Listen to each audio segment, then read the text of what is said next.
रायपुर से बड़ी खबर, गुड्डू मुस्लिम के फिर ठिकाना बदलने की आशंका है। ओडिशा के बाद छत्तीसगढ़ में छिपे होने की आशंका थी। छत्तीसगढ़ के राजा खान से संबंध के बाद जताई जा रही थी आशंका, और अब जानकारी इस तरह की मिल रही है कि यह पश्चिम बंगाल शिफ्ट हो गया है। यूपी एसटीएफ गुड्डू मुस्लिम को ट्रैक करने की लगातार कोशिश कर रही है। लगातार जो राजा खान है, 3 राज्यों में इसके खिलाफ मामले दर्ज हैं। फिलहाल ये ओडिशा में इससे पूछताछ की गई, और अब अतीक अहमद के गुर्गे गुड्डू मुस्लिम इसके छत्तीसगढ़ के बाद अब पश्चिम बंगाल पहुंचने की बात कही जा रही है।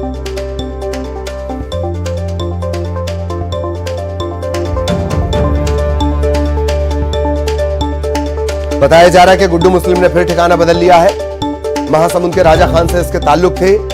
यही वजह है कि राजा खान ने हो सकता है इसे यहां पर पनाह दी हो।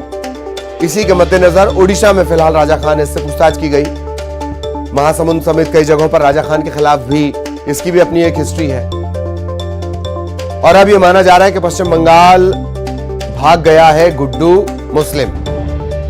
तलाश इसकी लगातार कर रही है यूपी एसटीएफ। गुड्डू मुस्लिम को ट्रैक करने की कोशिश लगातार की जा रही है।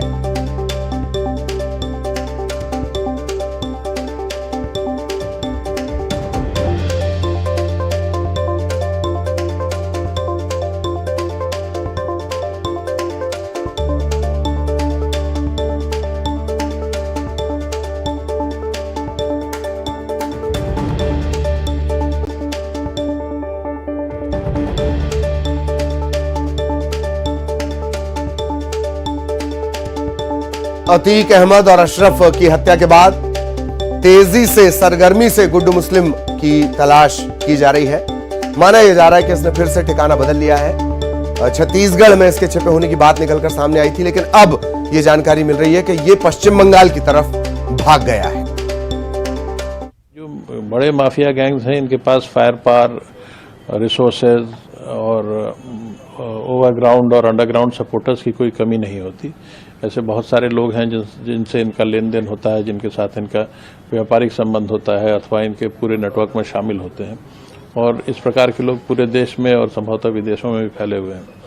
तो इस प्रकार के गैंग से जो एसोसिएटेड लोग होते हैं, उन्हें पुलिस से कैसे फरार होना है या पुलिस की गिरफ्त से कैसे बचना है, इसके बारे में जानकारी काफ़ी प्राप्त हो गई होती है, और यही कारण होता है कि ये पुलिस के लिए गिरफ्तारी में सरदर्द होते हैं। लेकिन एसटीएफ लगातार इनको ट्रैक करने की कोशिश कर रही है। बहुत सारी जानकारियां मिली भी हैं, और उम्मीद है कि जल्द से जल्द गिरफ्तारी हो पाएगी। कुछ आसपास सराउंडिंग्स में कहीं है कुछ आपको इस पर कोई कमेंट करना उचित नहीं। ये एक थ्रेट सोसाइटी के लिए है, क्योंकि ये इंडिपेंडेंटली क्राइम करने में सक्षम है। ये बमबाज, कोलोकियल तरीके से इसको बमबाज कहते हैं, जो बॉम्ब को चलते फिरते बनाने और फेंकने में माहिर होते हैं। इसके अलावा वेपन्स का भी इस्तेमाल ये कर सकता है, और इंडिपेंडेंटली क्राइम करने में सक्षम है। ये हमेशा से एक कॉन्ट्रैक्ट किलर रहा है। पूर्व में भी इसका जब इंट्रोगेशन हुआ था तो ये जानकारी में आया था कि ये पटना बेऊर जेल राजन तिवारी से कोई कॉन्ट्रैक्ट लेने गया था, और उसके बाद इसकी गिरफ्तारी हुई थी। जब इसे सजा हो गई थी, 10 वर्ष की सजा एनडीपीएस एक्ट में हुई थी, उसके बाद अतीक ने अपने वकीलों के माध्यम से इसकी जमानत कराई थी, और तब से ये अतीक गैंग के लिए काम कर रहा था। सहयोगी युगल हमारे साथ जुड़े हुए हैं। युगल, क्या अपडेट?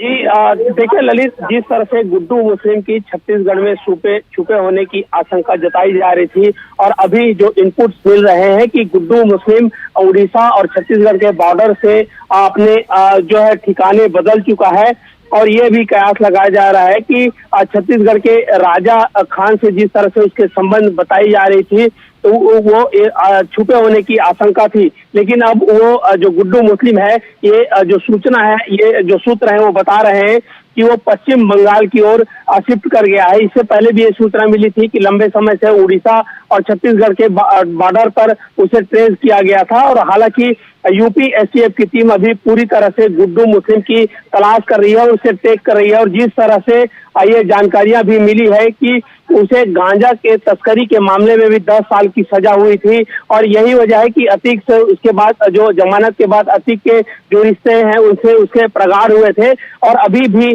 जो एसटीएफ की टीम है उसे सरगर्मी से तलाश कर रही है। लेकिन ये बात तय है कि छत्तीसगढ़ और उड़ीसा से जो आशंका थी छिपे होने की, तो यहाँ से वो शिफ्ट कर गया है। फिलहाल एसटीएफ की टीम है ललित गुड्डू मुस्लिम की सरगर्मी से तलाश कर रही है।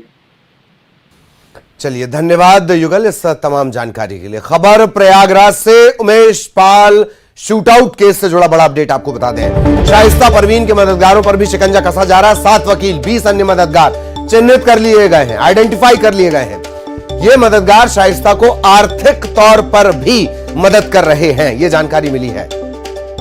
एसटीएफ और प्रयागराज पुलिस लगातार दबिश दे रही है। शाइस्ता पर इनाम बढ़ा दिया गया है, बावजूद इसके अब तक शाइस्ता मिल नहीं पाई है। लिहाजा अब इनके मददगारों पर शिकंजा कसने की तैयारी है। 7 वकील 20 अन्य मददगार आइडेंटिफाई कर लिए गए हैं और अब इन पर शिकंजा कसा जाएगा। ये मददगार ना सिर्फ इसकी फरारी में मदद कर रहे हैं, छिपने में मदद कर रहे हैं, पनाह देने में मदद कर रहे हैं, बल्कि आर्थिक तौर पर भी शाइस्ता की मदद कर रहे हैं। तकरीबन 1 लाख का इनाम अब इस पर, शाइस्ता पर, ये पत्नी है अतीक की, इस पर 1 लाख का इनाम, 1 लाख का इनाम इस पर अब रखा गया है। सर्वेश हमारे साथ जुड़े हुए हैं। सर्वेश, क्या अपडेट? देखिए, मैं आपको बताऊं कि माफिया अतीक अहमद की पत्नी Umesh Pal shoot out case में नेम्ड आरोपी हैं और 25 फरवरी को उमेश पाल की पत्नी जयपाल ने ये एफआईआर दर्ज कराई थी। लेकिन उसके बाद से शाइस्ता परवीन फरार है और शाइस्ता परवीन पर अभी 50,000 का इनाम है, क्योंकि पुलिस कमिश्नर प्रयागराज भ्रमित शर्मा की ओर से किया गया है। पहले 25,000 था, जिसे बाद में बढ़ाकर 50,000 किया गया और लगातार छापेमारी की जा रही है, लेकिन अब तक शाइस्ता का कोई पता नहीं लगा है।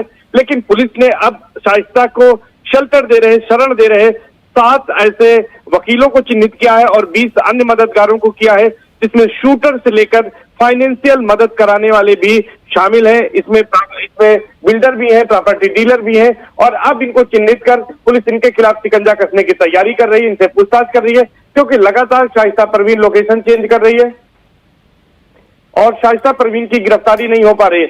ऐसे में माना जा रहा है कि अगर इन मददगारों पर शिकंजा कसा जाएगा तो शाइस्ता परवीन की गिरफ्तारी जल्द हो सकती है और यही वजह है कि अब पुलिस जो है, जो जांच एजेंसियां हैं, वो इन तमाम मददगारों पर शिकंजा कसने की तैयारी कर रही हैं ताकि शाइस्ता परवीन का जल्द से जल्द पता लगाया जा सके।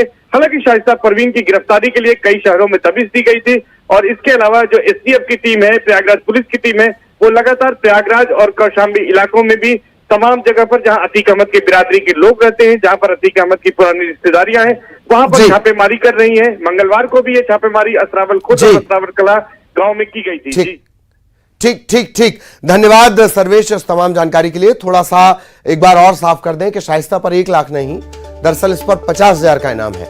25,000 का पहले इनाम रखा गया था और फिर इसे बढ़ाकर 25,000 और बढ़ाकर 50,000 किया गया। बुलेटिन में इतना ही। नमस्कार।